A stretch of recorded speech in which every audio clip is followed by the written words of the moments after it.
Hola a todos y todas. Les doy una cordial bienvenida a esta nueva edición de Educación X, el ciclo de seminarios web organizado por Academy, el núcleo de innovación y formación continua del Centro de Formación Técnica Teodoro Bickel de la Universidad de la Frontera. Yo soy Cristina Montesinos, soy la fundadora de Mara Media, una empresa de producción de podcast con sentido. Yo les estaré acompañando durante los próximos 3 días. En este ciclo estaremos hablando sobre estrategias de acompañamiento e intervención social, temas muy impactantes e importantes. Lo estaré haciendo junto a 3 personas que están generando cambios muy positivos en el mundo de la educación social. Nos esperan 3 días de mucho contenido, muchas historias y, como siempre en este espacio, mucho aprendizaje. Les damos las gracias a todos los que se conectaron y que nos acompañan a través de YouTube Live. Antes de comenzar, les voy a contar un par de cosas. Primero, nos pueden enviar todas sus preguntas a través del chat que pueden ver en YouTube. El equipo va a ir recopilando las preguntas y me las va a hacer llegar. Yo luego las voy a integrar en las conversaciones, es decir, no hay una sección de preguntas y respuestas al final. Segundo, si asisten a los 3 días del evento, les haremos llegar o les entregaremos un certificado de asistencia. Solo recuerden llenar el formulario que el equipo estará publicando en el chat de YouTube. Y por último, este seminario otorga créditos convalidables con los módulos electivos de los diplomados en gestión de organizaciones que ofrece Academy. Si quieren conocer más sobre estos diplomados y sobre cómo funciona todo, visiten www.xacademy.com. Bien, ya estamos listos para comenzar con nuestra invitada de hoy. Ella es Sofía Ortega. Les voy a contar un poquito de quién es ella. Es licenciada en Ciencias Políticas, tiene un magíster en Educación y además es profesora de Historia y Geografía. Su experiencia profesional se ha desarrollado en diversas instancias de diseño, planificación y formación de experiencias de aprendizajes para jóvenes y adultos. Sofía, además, es docente adjunta en Dianova, Chile. Sofía, muchísimas gracias por conectarte con nosotros hoy. Muchas gracias por esa introducción y por la invitación a participar en este seminario. Claro que sí, van a ser unos días de muchísima información y muy impactante. A mí me encantan todos los temas que vamos a hablar. Y de hecho ahora, me encantaría que empezáramos por saber un poco de tu historia, por saber cómo comenzaste, cómo llegaste a este mundo y por qué sigues aquí desarrollándote. Bien, de formación inicial yo soy profesora de Historia, Geografía y Ciencias Sociales. Perfecto. También, tal como mencionas, también tuve formación como licenciada en Ciencias Políticas. Uno de los intereses permanentes en mi vida ha estado asociado a la justicia educacional particularmente. Y la forma, ¿cierto?, en la que me vinculo con estos temas es justamente a través de Dianova. Los inicios de mi experiencia laboral como docente y en el campo específico de los contextos de desventaja tiene que ver con mi participación en el programa educativo de la Fundación Dianova en San Bernardo, con adolescentes infractores de ley y también con mujeres en situación de drogodependencia, donde ahí tuvimos una experiencia que ha sido recopilada en el texto, ¿cierto?, Amaneceres, que difunde Dianova. Ay, sí, me encantaría ahí comentar un poquito. Preparando todas estas conversaciones, me compartieron este artículo precioso, donde cuenta mucho, me ayudó a poner en contexto toda esta información y todo lo que vamos a estar hablando en los 3 días. Y el texto habla sobre la experiencia de un aula un poco distinta, con mujeres que tuvieron dependencia, adicciones, y que analizaron el impacto que tiene la educación antes y durante y después para salir de la adicción. Entonces es muy bonito. De hecho, me encantaría si tú pudieras hablar más de eso, más correcto de lo que yo estoy diciendo, pero quiero compartir como el impacto que generó en mí escuchar cosas, bueno, leer cosas como, y anoté esto, como el sentirse respetadas, valoradas, escuchadas y aceptadas sin condiciones marcó la diferencia para ellos y cambió esa percepción de como yo soy mujer y soy adicta, ya no valgo, o no voy a aprender nunca, o ya estoy dañada. Y a través de lo que ustedes hicieron con Dianova, cambiaron la percepción que ellas tenían de ellas mismas y de su lugar en el mundo. Efectivamente, fue una experiencia súper potente, además muy experimental, de buscar, ¿cierto? Dentro de lo que era el proceso de rehabilitación, conectar con estas mujeres que ya estaban próximas a salir y que estaban redefiniendo, ¿cierto? ¿Qué iba a suceder después del proceso?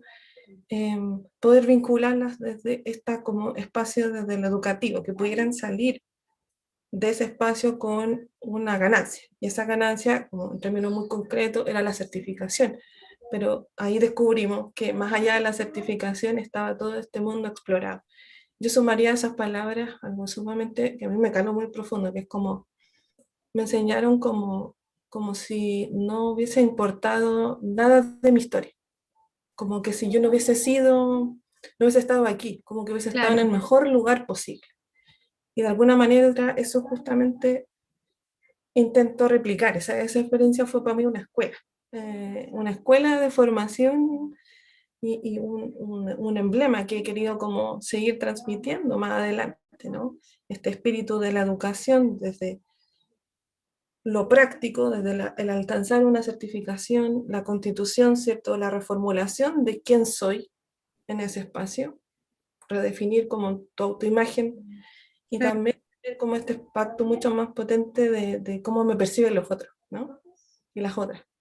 Muy, claro. muy esa experiencia.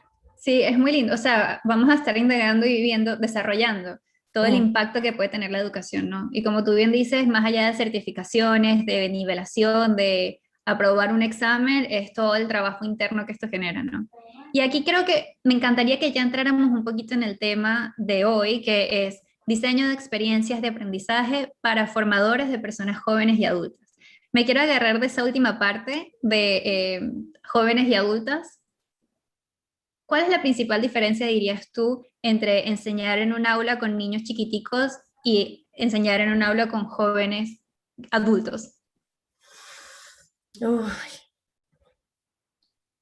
hay como, bueno, hay una serie de elementos que son diferenciadores, pero yo creo que más bien como me gustaría como referirme a las cosas comunes. Ok, Eh, ok, perfecto. Porque uno tiende a mantener esta diferencia en la manera en que las personas adultas aprenden en comparación a los estudiantes más jóvenes o más niños o en edad más escolar, ¿no? Eh, no hay una, desde la apreciación que yo comparto, ¿no? Y la que me gustaría como transmitir hoy, no hay una diferencia trascendental en la manera en que niños y jóvenes y adultos y adultas aprenden. Ok, Hay elementos que permanecen y que son propios de la persona y que no necesariamente hacen este corte tajante de cómo se aprende en la niñez y cómo se aprende en la adultez. Lo que tienen de diferente es justamente esto que trasciende con el ciclo vital, ¿no? Hay personas, los niños están en una etapa de desarrollo donde están generando una idea de sí mismos y de sí mismas. Eh, Están en un proceso como de construcción de su identidad, definiéndose quiénes son, lo mm, que quieren ser más adelante. En la adultez eso está un poco más establecido, tampoco está acabado. Es como que tendemos a pensar que en la sí, adultez se que los cocina adultos todo ya, y ya sí, está. Sigue siendo un proceso en construcción, solo que está más o menos estabilizado, no necesariamente que esté zanjado. perfecto. Y teniendo todo esto muy presente, te pregunto, ¿cómo comienza el proceso de formar a personas que van a formar a otros? Sí, mira, como que voy a tomar esa pregunta volcándome un poco también desde la experiencia personal, ¿no? Como te Claro, comentaba, soy una persona que igual tiene una formación pedagógica como background y cuando me encuentro, ¿no? Con estas mujeres, con estos adolescentes que están en esta situación, que también muy atípicas, no están en la escuela, Mm. están en otro contexto que no es la escuela. Y que además son estudiantes que no necesariamente son admitidos tradicionalmente en la escuela. Empiezo este camino un poco como en el ensayo y error, un poco como a ciegas, tanteando, ¿no? Aunque haya tenido esta experiencia previa de pedagógica. Ujú. Si bien yo era docente y tenía esta formación inicial, también tenía poca experiencia, entonces, aun cuando tenía esa experiencia, no se me había formado para eso.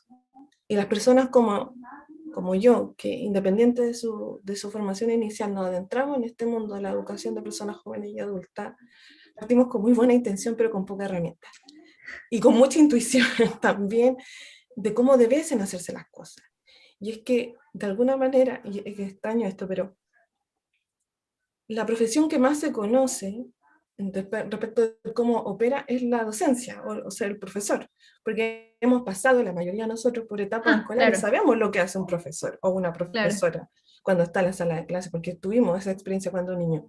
Y cuando estamos en este proceso de instalarnos en este camino, como que buscamos, ¿cierto?, replicar esa experiencia, pero ocurre que cuando uno se encuentra en estos espacios educativos con jóvenes, adultos y adultas, a veces no cuadra necesariamente esa experiencia previa, porque hay espacios donde hay una asimetría de edad en la escuela, ¿no? El Claro, profesor o tenés profesora que es claro, tienes adulta, un profe que es adulto y tienes gente mucho más chiquita. exactamente, pero en estos espacios somos adultos.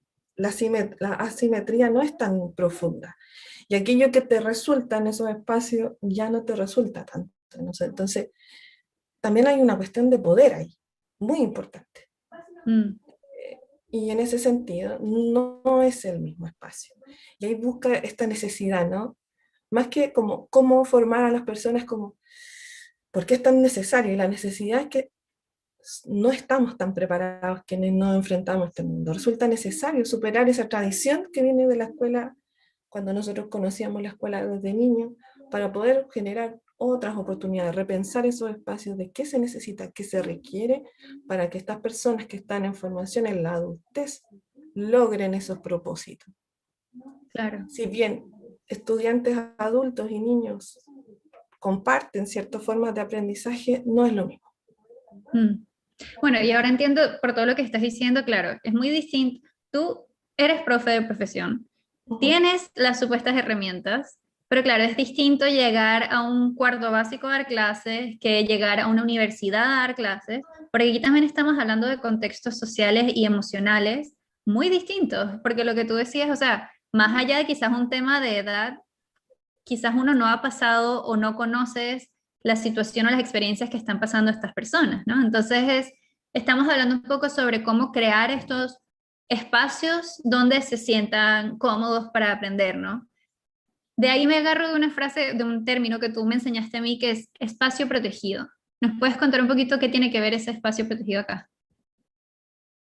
Sí, el espacio protegido tiene que ver, o sea, hay como dos elementos que son clave en los espacios de aprendizaje adulto. Uno tiene que ver como el rol que juegan los otros y las otras en el proceso, y Ujú. en asociación a eso está también la noción del espacio protegido. Perdón, Y para entonces, poder, claro, el aprendizaje no es una cosa que yo hago sola y que depende solo de mí. Empecemos por eso. claro, entonces como para graficar esa como importancia que tienen los otros y las otras, y también la relevancia de esta noción de espacio protegido que construimos como espacio entre adultos que estamos en proceso de aprendizaje, voy a conectarlo como en con una historia, así como por así decirlo, una Perfecto, anécdota me desde una encanta. experiencia.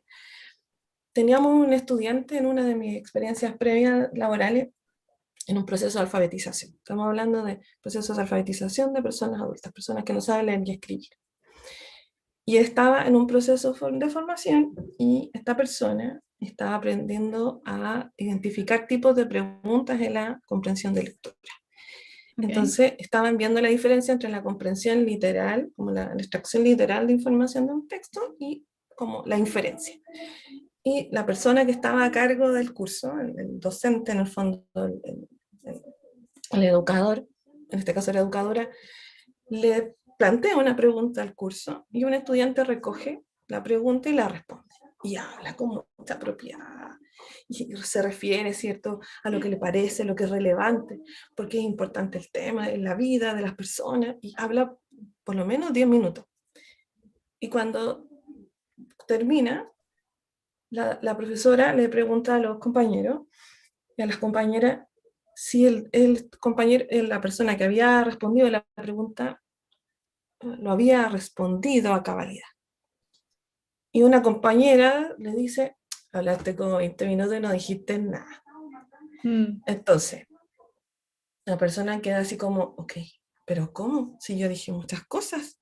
Entonces con la docente recogen y recorrían juntos todo el discurso, de alguna manera.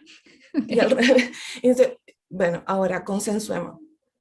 ¿Efectivamente respondiste a la pregunta? No, no la respondí. Entonces, con este ejemplo yo quiero graficar dos cosas. En primer lugar, esa persona nunca se hubiese dado cuenta sola, por sí misma, si no se hubiese confrontado con un par que le hubiese dicho, oye, dice mucho, pero no respondiste a la pregunta. Hay una confrontación sobre la idea, ¿cierto?, de sí mismo. Oye, yo creo que hablo bien, respondo a las preguntas, pero esta persona me está diciendo que no, ojo, me confronta. Claro.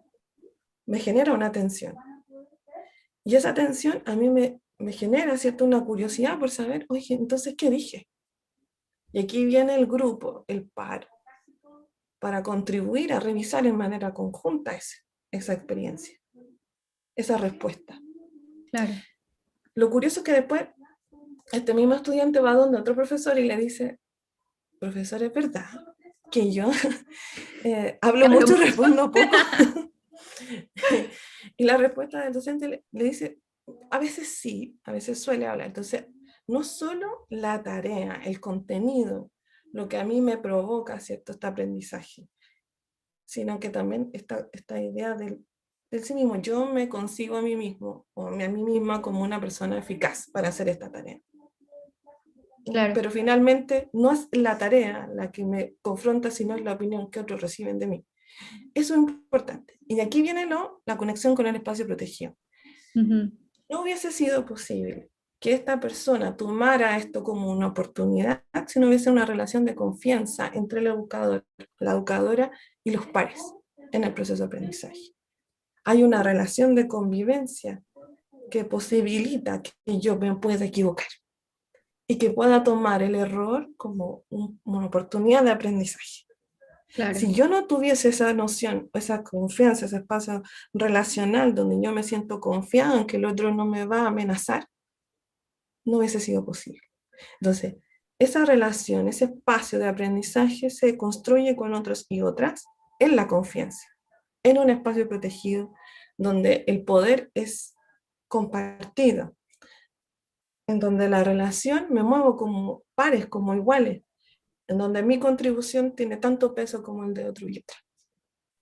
Claro, qué importante. Sí, el tema del respeto, ¿no? Me acuerdo leyendo el artículo que después yo creo que se los vamos a compartir a los que estén conectados. Eh, Me acuerdo que decían el tema de, me atreví a preguntar porque sabía que no me iban a atacar, por decirlo así, porque, y claro, eso es algo que ellos mencionan y que yo creo que muchos en la vida se pueden relacionar, que no preguntas algo porque no quieres sentirte tonto o porque no quieres que se burlen, y lo malo de eso es que te quedas con la duda. Ahí hubo un aprendizaje que no cuajó, por decirlo así, que no te llevaste por vergüenza, porque no estaba precisamente ese espacio, ¿no? Y ahora yo me pregunto, ¿cómo, cómo armas ese espacio? ¿Cómo generas un lugar donde todo el mundo se puede sentir cómodo y que sientes que eres par de la otra persona? Yo creo que más que una receta, tiene que ver con reconocer el rol del formador y la formadora en esto.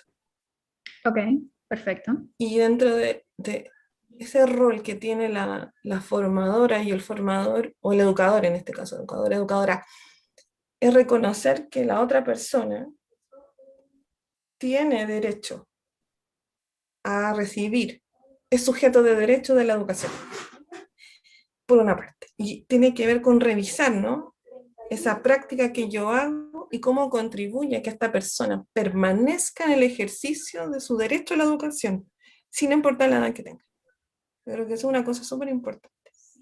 Y revisar constantemente qué prácticas contribuyen a que esa persona se encuentre legitimado o legitimada.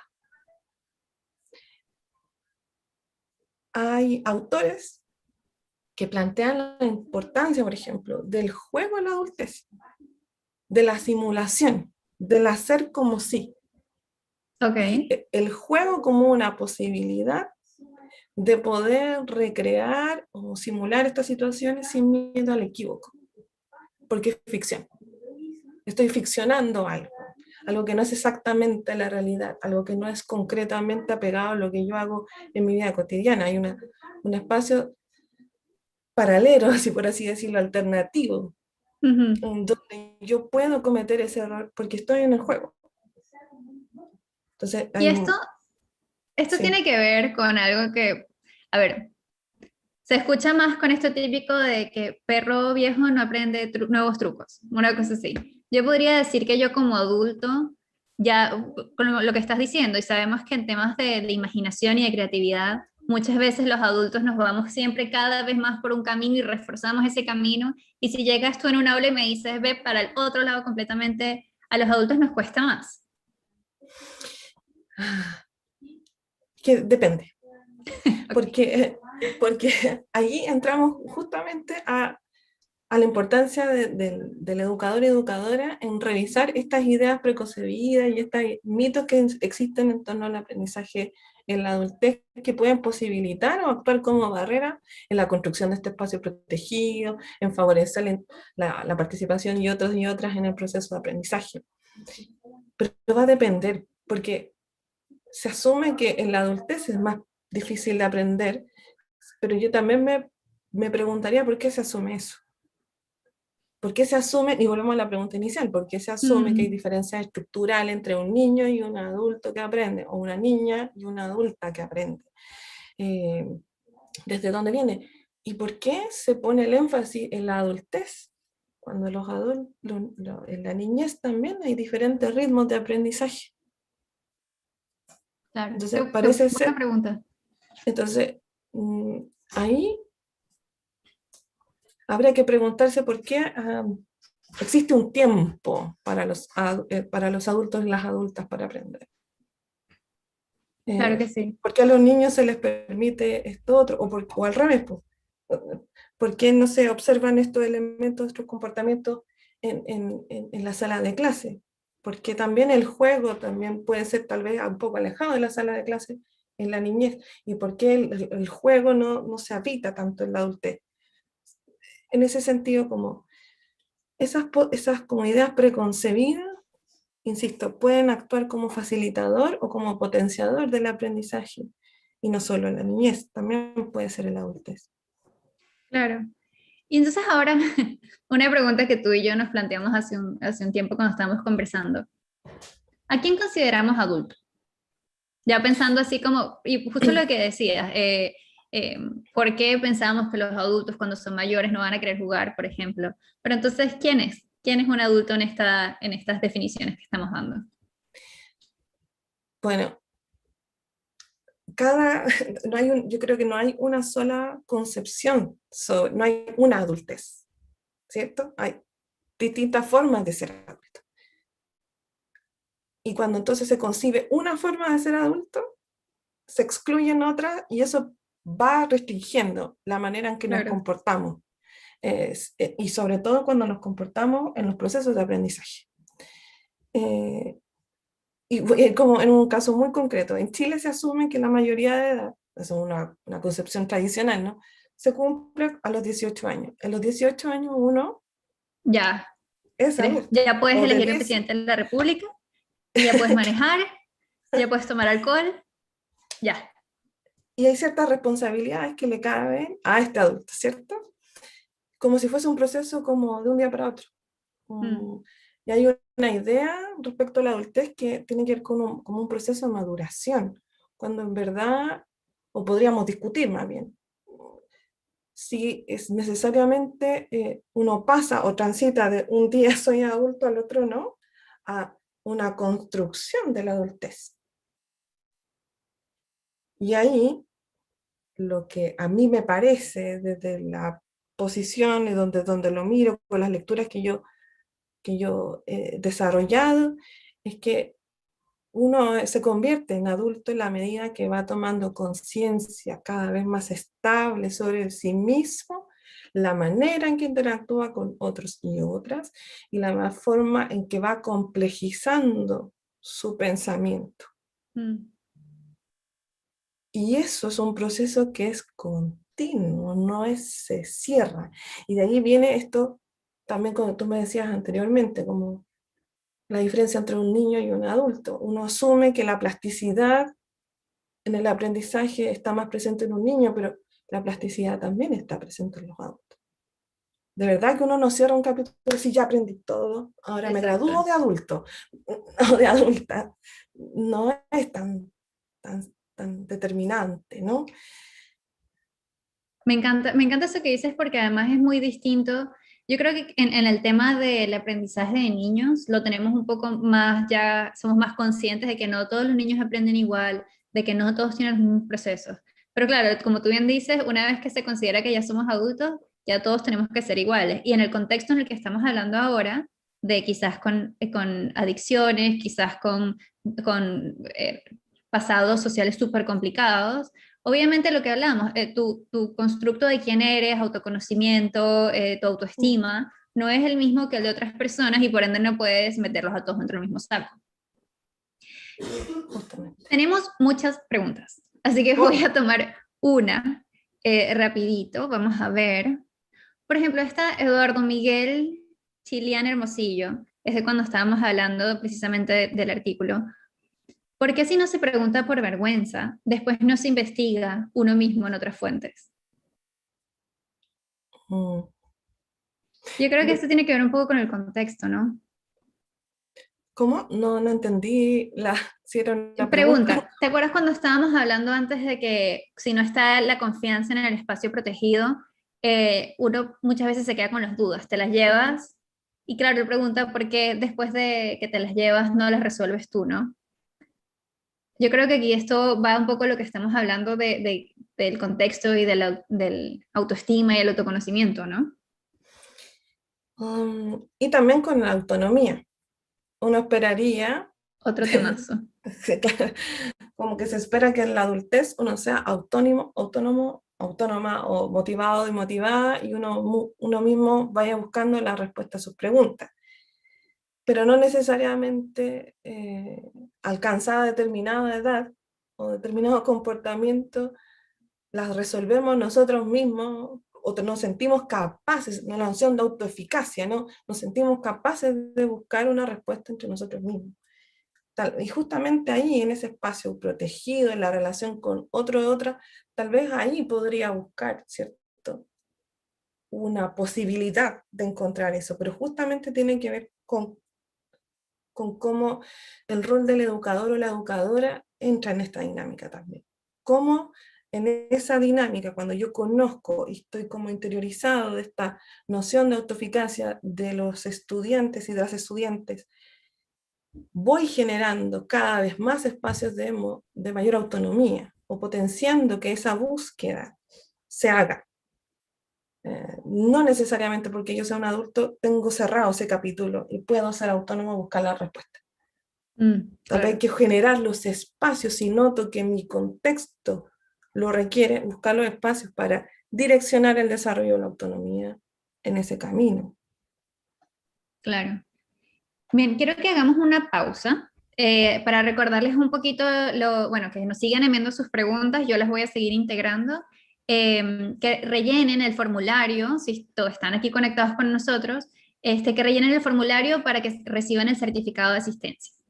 Y también le quiero dar el espacio a un invitado que nos va a dar más información aún. Él es Juan Aranda, es director de Academy y tiene algunas palabras para ustedes.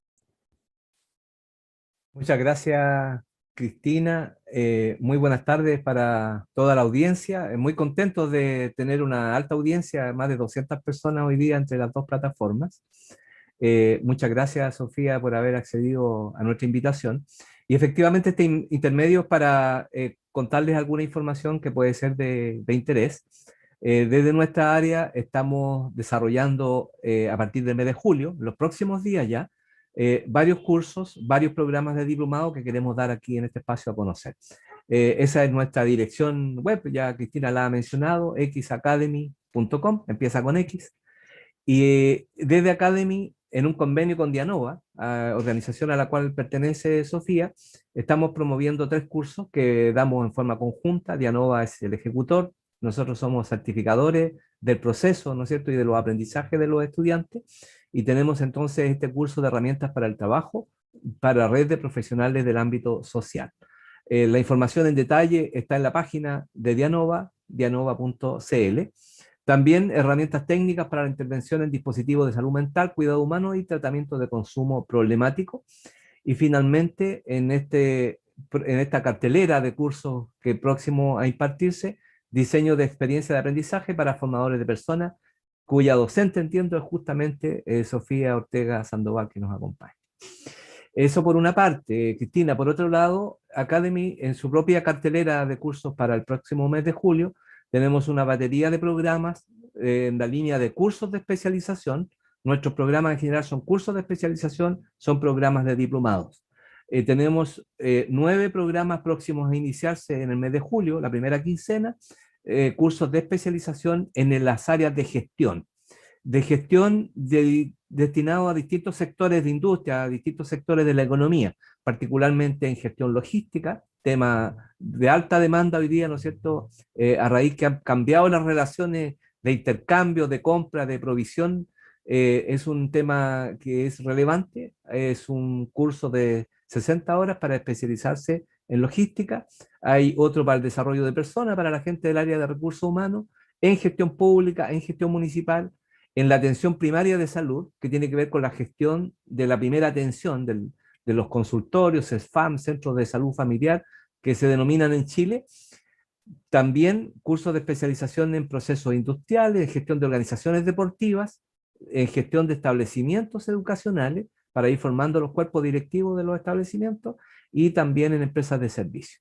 Señalar que todos estos cursos se imparten en la modalidad 100% online, con un modelo muy particular de nuestra institución, en que combina la educación asincrónica en una plataforma de última generación con las actividades sincrónicas, como esta que estamos desarrollando hoy día. Es decir, hay una mix, se va matizando el autoaprendizaje con el aprendizaje colectivo a través de un docente facilitador que semanalmente se reúne con los estudiantes y pueden profundizar esos aprendizajes.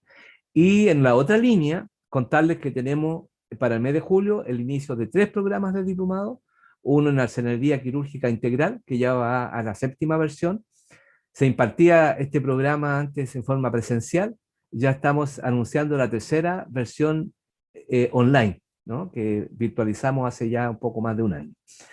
Un diplomado de postítulo en hemodiálisis, que es un tema muy especializado, y finalmente que estamos próximos a iniciar y que estamos en una campaña de becas para facilitar el acceso de las personas a este tema que es tan relevante también hoy día a propósito de esta crisis sanitaria mundial, que es el Diplomado Internacional en Estrategias en Salud Mental y Drogadicción.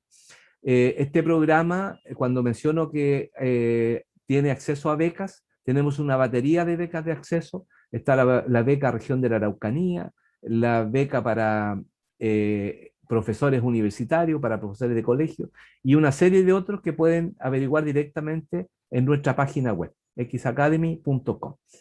Eso, Cristina, agradecerte el espacio para poder brindar esta información. Claro que sí. Creo que solo para que quede más completa, Juan, nos podrías contar un poquito de fechas. ¿Cuándo dan inicio? ¿Cómo nos podemos inscribir? ¿Hasta cuándo? Cuéntanos de eso. Bueno, la educación virtual ha cambiado una serie de paradigmas y una serie de procesos que eran tradicionales. Nosotros tenemos admisión permanente a nuestros programas, y estos que he anunciado acá son los que se inician en el mes de julio. Entre el 7 y el 12 de julio estamos dando inicio a estos programas que en cursos de especialización duran aproximadamente 2 meses, y los programas de diplomado, que son los 3 que allí anuncié, se inician el día 12 de julio y tienen una extensión hasta fines del mes de enero. Son extensión de 6 a 7 meses aproximadamente. Son programas a nivel internacional, con docentes nacionales de Chile y de otros países, y que hace ya más de un año hemos incorporado a nuestra comunidad de estudiantes también a estudiantes de toda Latinoamérica, ¿no? Tenemos estudiantes desde Panamá por el norte hasta la región de Magallanes, que es la extrema región en el sur de Chile En para el sur. quienes son de otros países. Más información hay en academy.com. También voy a poner ahora en el chat el correo electrónico de Dianova, porque Dianova en sus cursos que tienen que ver con educación social va a otorgar también una beca de un 10% de descuento en el arancel para quienes participan en este seminario hoy día y en los próximos días. Perfecto. O Eso, sea, todo muchas el mundo gracias. saca beneficios de este seminario. Muchas gracias, Muchas Cristina. gracias, Juan. Bien, bueno, continuando con lo que estábamos hablando y ya con las preguntas de las personas que nos acompañan hoy, traigo la pregunta de Alex Bus. Él pregunta, ¿qué estrategias sugieres para dar acompañamiento a los estudiantes en esta situación online de educación en línea? Creo que eso ya hemos dado ciertas bases, como el tema de la autonomía, pero ahora me encantaría tu punto de vista de la educación en línea. Bien. Se abre un tema. Sí, se abre un tema porque hay que tener ojo con el tipo de destinatario y destinataria que está dirigido el programa o el proceso de formación, ¿no? Porque si estamos hablando de procesos no sé, estoy pensando en nivelación de estudios, alfabetización, otros programas que están dirigidos a contextos de desventaja, habría que preguntarse como por los fines, los propósitos y también los medios por los cuales se da a conocer el programa. Porque tenemos que tener presente, al menos que la experiencia más concreta que yo he tenido en el pasado, ese destinatario está en una situación de desventaja que lo deja en una posición muy frágil respecto del acceso, por ejemplo, a recursos que están en línea. Y eso justamente habría que pensar en modelos, no necesariamente online, pero sí modelos remotos de emergencia que les faciliten el acceso. Ahora, y dentro de ese acceso tal vez buscar o generar alianzas con otras organizaciones que puedan favorecer ese acceso, o pensar otros canales que tengan como mayor visibilidad. Hay muchas experiencias que se han recopilado en América Latina que tienen que ver con el uso de la radio, de la televisión, no ¿Nos podrías, necesariamente de un modelo Sofi, online, nos sino... podrías contar tu experiencia que me contaste a mí antes de, estabas Sí, en un curso de nivelación que era presencial y ojo, quizás hay personas en la audiencia que no saben, yo no sabía, ¿qué es un curso de nivelación? Empezando claro. por ahí, porque, ok, ¿qué es un curso de nivelación? ¿Qué implica? ¿Quiénes son las personas? Y bueno, y que nos cuentes tu historia de cómo eso pasó de ser presencial a remoto.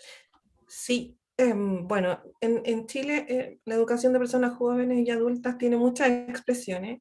Una de ellas es la alfabetización, a través de los programas Contigo Aprende, donde están principalmente orientados y están coordinados a nivel nacional por el Ministerio de Educación. También están los modelos de educación regular de personas jóvenes y adultas que nivelan estudios de educación básica o media. Son personas que no completaron su escolaridad obligatoria en algún momento de sus vidas y la retoman en la adultez. Y también están los programas no formales de educación de personas jóvenes y adultas que buscan como justamente disminuir esa brecha educativa a través como de procesos más locales, más desde comunidad, y se nivelan estudios a través de exámenes libres. Esas son como distintas formas de nivelar estudios en Chile. Y estamos hablando de estudiantes desde 18 años hasta los 60, 70 años de edad que están buscando, ¿cierto?, poder aprender a leer y escribir, por una parte, o bien completar esta escolaridad obligatoria. Y la experiencia que le comentaba a Cristina en este momento, en algún momento fue, claro, nosotros teníamos un programa que era presencial justamente. Y en ese programa presencial nos reuníamos de lunes a jueves en un determinado horario. La situación, cierto, de salud mundial nos obliga a replegarnos y a suspender la presencialidad y cambiarnos a un modelo que justamente fue un modelo de enseñanza remoto, no necesariamente online, y que tuvo una cosa muy artesanal, que fue ocupar, por ejemplo, las herramientas de Google, los formularios de Google, en combinación con WhatsApp. ¿Por qué WhatsApp? Porque era la herramienta gratuita, de fácil instalación, cuya curva de aprendizaje y de adaptación era mínima con respecto de una plataforma, entendiendo que también una brecha educativa implica, en este caso, en particular, una brecha digital. Claro. Y donde O sea, perdón, difícilmente las personas que no han terminado el colegio y que están buscando este nivel de nivelación, este curso de nivelación, van a poder tener una laptop con un internet perfecto y descargarse Zoom y asistir a clases y entrar a una aula virtual. Y ahí justamente estás como, efectivamente, o sea, y además de eso entramos a visibilizar el acceso a esos recursos, como el internet, ¿no? No todas las personas tienen acceso al internet en todo momento y en todo lugar. Y ocurría, por ejemplo, que personas que me decían, profesora, en verdad a mí me es difícil seguir en este régimen, aún con todas las adaptaciones y flexibilizaciones, porque si me conecto yo, mis hijos no tienen internet. Claro. Entonces, claro, ahí efectivamente, y aquí me retomo la pregunta inicial, el acompañamiento no solo tiene que partir en un inicio como con redefinir cuáles son los fines, propósitos, alcance y limitaciones que puedo como educador ofrecer a estas personas, cuáles son los mejores recursos, las mejores vías, pero también acompañar socioemocionalmente. Esas personas la pandemia nos dejó expuestos, dejó expuesta la desigualdad, así en su cara más ruda. Sí. Y en ese sentido, no podemos solo sostener esa relación desde lo pedagógico, es una relación humana ahí, de reconocer que el otro también está en una posición compleja, y ahí lo que nos resultó a nosotros de manera inicial fue articularnos. El problema era tan grande, que no podíamos solo, y tuvimos que buscar otros recursos para hacer acompañamiento socioemocional, dejar apertura a talleres y a procesos de acompañamiento psicológico.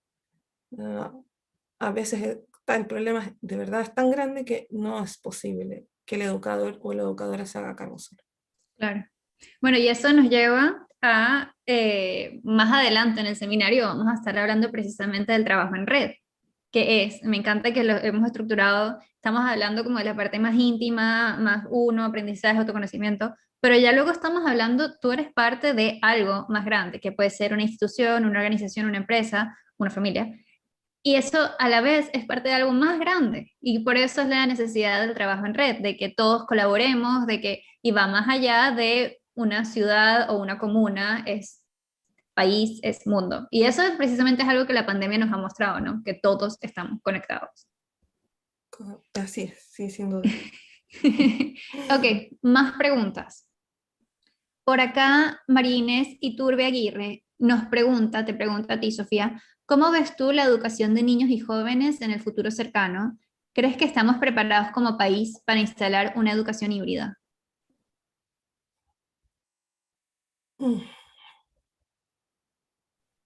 Yo creo que hay aprendizajes que en este modelo forzoso, este tránsito forzoso hacia modelos remotos, se han ido instalando. Voy a ser como bien brutalmente honesta. Siento que de alguna manera la pandemia ha ido agudizando la crisis de la escuela. La escuela, de alguna manera, y como el modelo tradicional escolar, que de alguna manera ha impulsado, ¿no? Es corresponsable del fracaso escolar y sobre todo del abandono de cada día más jóvenes y niños de la escuela, está haciendo mucha tensión en este momento. Si bien en este momento, en la pandemia, no estábamos preparados para asumir un cambio de modelo, los formadores y formadoras, en el caso de los adultos, y los profesores y profesoras que están en la escuela, han hecho lo que está a su alcance para poder generar esa transición y de alguna manera mantener activo el derecho a la educación, no solo desde el acceso, sino que también de la permanencia.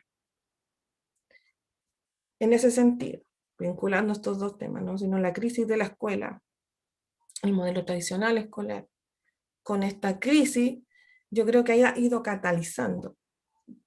Si estamos preparados, creo que no, pero se están sentando las bases, se está viendo la oportunidad de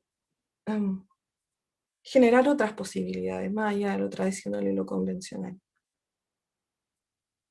Justamente para mantener activo ese derecho al acceso a la permanencia de los niños, niñas, jóvenes, adultos y adultas que están participando de distintos programas.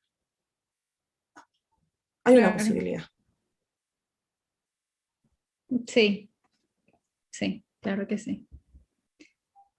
Tenemos otra pregunta que está, wow, están llegando muchas.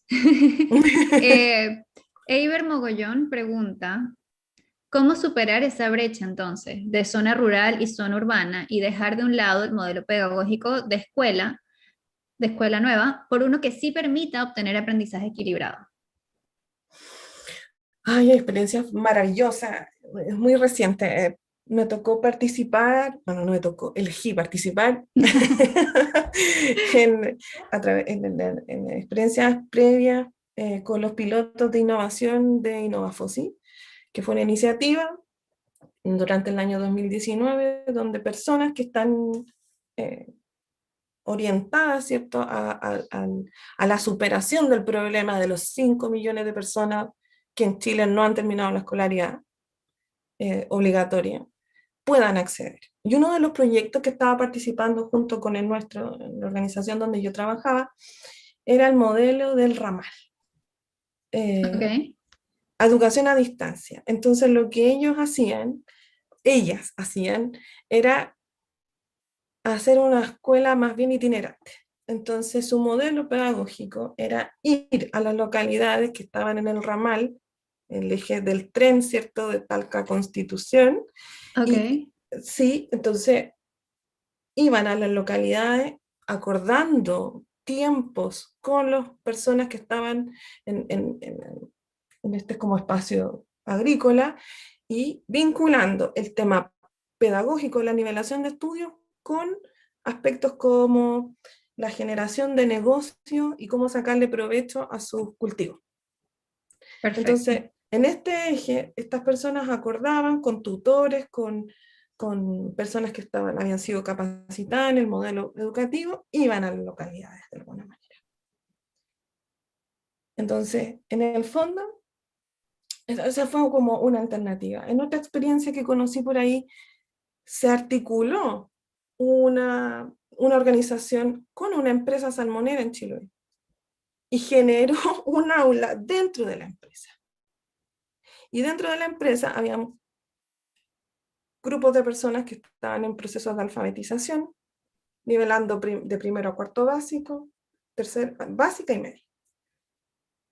Y eso justamente fue sacar un poco a la escuela, ¿no?, de este modelo tradicional, claro, y sacarla de ese espacio para posicionarla en otros, con todas las tensiones que eso implica.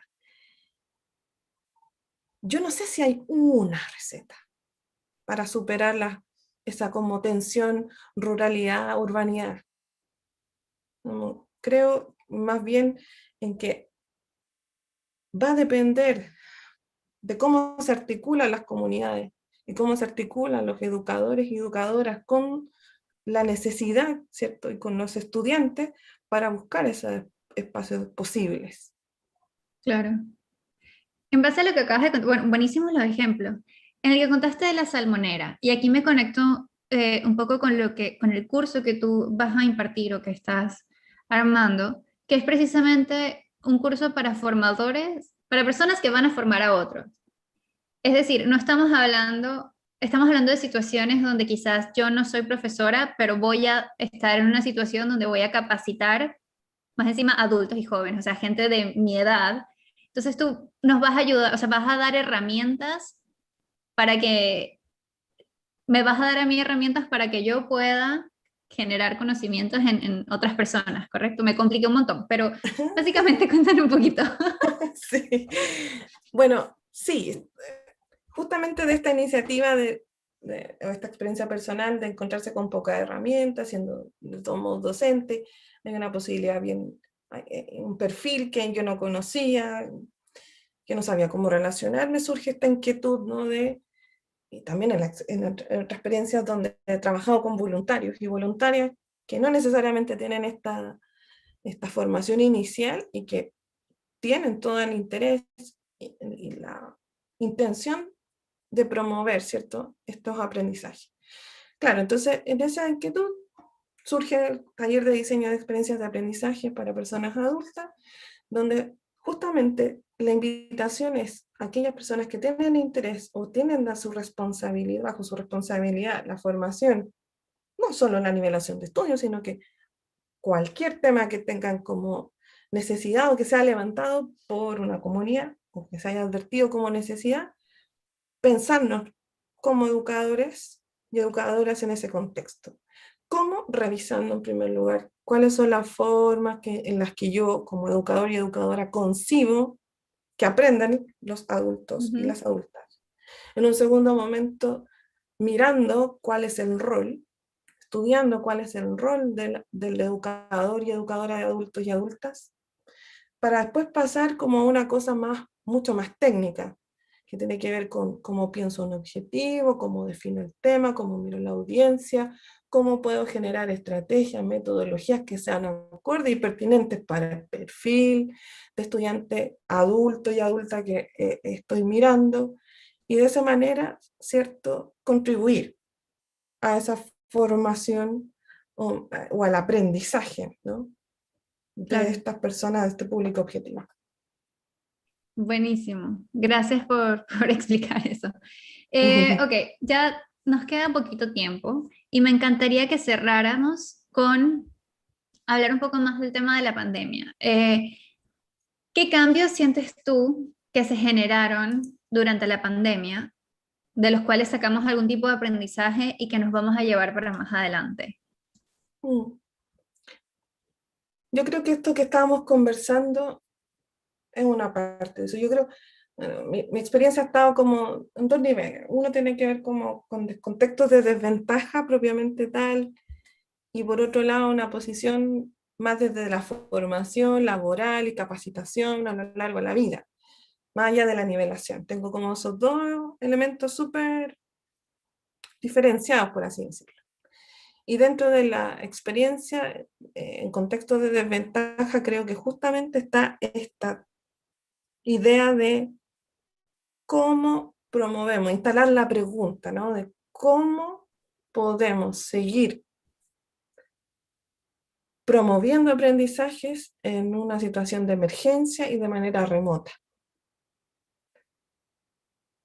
La pandemia, tal como decía anteriormente, develó, o más bien puso el foco, ahí donde estaba súper presente la desigualdad, la exclusión, y en ese sentido, ese foco o esa problematización o esa visibilización de la necesidad de un grupo importante de personas de poder acceder y permanecer en la educación es algo que se tiene que quedar.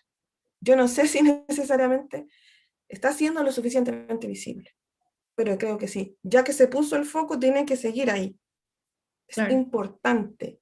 Al menos en Chile son 4.9 millones de personas que no han terminado su escolaridad obligatoria. Y eso las deja fuera de la participación política y social. Las deja también con una sensación de poca eficacia que también restringe sus relaciones interpersonales, la búsqueda de empleo, que hoy día es una cuestión tan importante. Yo creo que esa visibilización, esa importancia, va a permanecer, porque es una tensión. La puso en tensión. Y Claro. por otro lado, en el tema como más de desarrollo de competencias laborales, ya no tanto de las desventajas, sino de cómo redefino mi carrera profesional. Creo que pensar cada vez más en modelos educativos que sean flexibles y que se adapten a la vida de las personas. Porque una persona, y aquí también volviendo al inicio, la diferencia entre un adulto y una adulta y una niña y un niño, un joven, es que en el fondo tenemos muchos roles. Está la persona que trabaja, que cuida de otros u otras, está la persona que además tiene tal vez un desarrollo como de sus intereses personales, algún hobby, y además él estudia. No es un solo rol, yo tengo que compatibilizarlo y hoy día ha quedado de manifiesto esa necesidad de ser flexible, de cómo flexibilizo y al mismo tiempo involucro para que las personas que adoptan estos cursos permanezcan. Ahí hay un desafío interesante y que la pandemia ha dejado expuesto y yo creo que se va a seguir pensando. Cómo involucramos en modelo educativo a distancia para que las personas terminen y logren los objetivos de aprendizaje. Claro. Sofía, muchísimas gracias. Creo que nos diste a todos un montón de cosas para pensar, también un par de herramientas y me encantan los casos que contaste, que yo creo que de otra forma quizás yo no me habría enterado, así que te lo agradezco muchísimo. Y a todos los que se conectaron con nosotros, muchísimas gracias por acompañarnos en esta primera sesión del ciclo de Educación X. Este es un seminario organizado por Academy y vienen 2 días más llenos de contenido y continuamos muchas de las cosas que hemos estado hablando ahora, ¿no? Mañana me voy a conectar con Rodrigo Sangüesa Rojas y vamos a enfocarnos en las herramientas necesarias para la intervención en salud mental, cuidado humano y tratamiento de consumo problemático. Todo que durante la pandemia hemos visto que cada vez se genera más visibilidad también, ¿no? Así que bueno, muchísimas gracias. Gracias a ti, Sofi, y nos vemos mañana. Nos volvemos a conectar. Un gusto. Un gusto también. Que tengan muy buenas noches todos y todas.